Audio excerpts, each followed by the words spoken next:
এক গ্রামে এক গরিব কৃষক বাস করত। একমাত্র ছেলে ছাড়া তার আর কেউ ছিল না।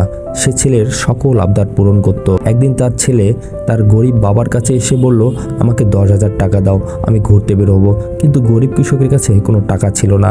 তাই সে তার ছেলেকে খুব ভালোভাবে বুঝালো, কিন্তু তার ছেলে খুবই রাগ হলো। তাই সে বলল, তুমি কেমন বাবা, তুমি আমাকে 10,000 টাকা দিতে পারো না। এই বলে সে রাগ করে বাড়ি থেকে চলে গেল। তখন তার বাবা খুবই চিন্তায় পড়ে গেল।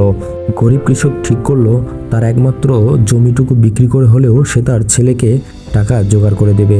তাই গরিব কৃষক তার জমিটুকু বিক্রির জন্য চক্রবর্তী বাবুর বাড়ির দিকে হাঁটতে শুরু করলো। চক্রবর্তী বাবু গরিব কৃষককে দেখে ডাকলো। গরিব কৃষক চক্রবর্তী বাবুর কাছে গিয়ে তার জমিটুকু তাকে কেনার জন্য অনুরোধ করতে লাগলো।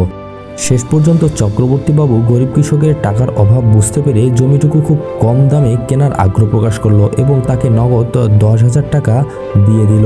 সেই টাকা পেয়ে গরিব কৃষক ছেলেকে দিতে পারবে ভেবে খুশিতে বাড়ির দিকে রওনা হলো। গরিব কৃষক বাড়িতে এসে তার ছেলেকে ডাকতে শুরু করলো।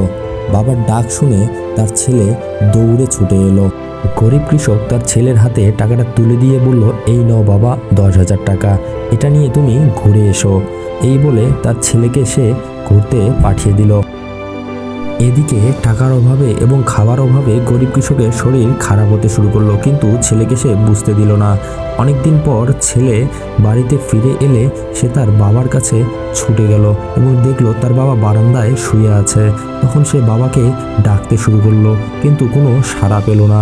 সে খুব কান্না শুরু করে দিল, কিন্তু বাবার কোনো কথা বা সাড়া শব্দ সে কিছুই পেল না। সে তার বাবার পাশে বসে কাহুমাউ করে কান্না শুরু করলো এবং বুঝতে পারলো তার বাবা আর নেই। এখন সে একা। সে বাড়ির বারান্দায় বসে বসে কান্না করে আর ভাবতে লাগলো যে তার বাবা আর নেই, সে ইচ্ছে পূরণের বাবা আর নেই। সে অনুশোচনা করতে লাগলো, মনে মনে বলল, এমন যেন আর কেউ না হয়, বাবা আমাকে কষ্ট যেন কখনো না দেয়। গল্পটি ভালো লাগলে লাইক, কমেন্ট এবং শেয়ার করতে অবশ্যই ভুলবেন না।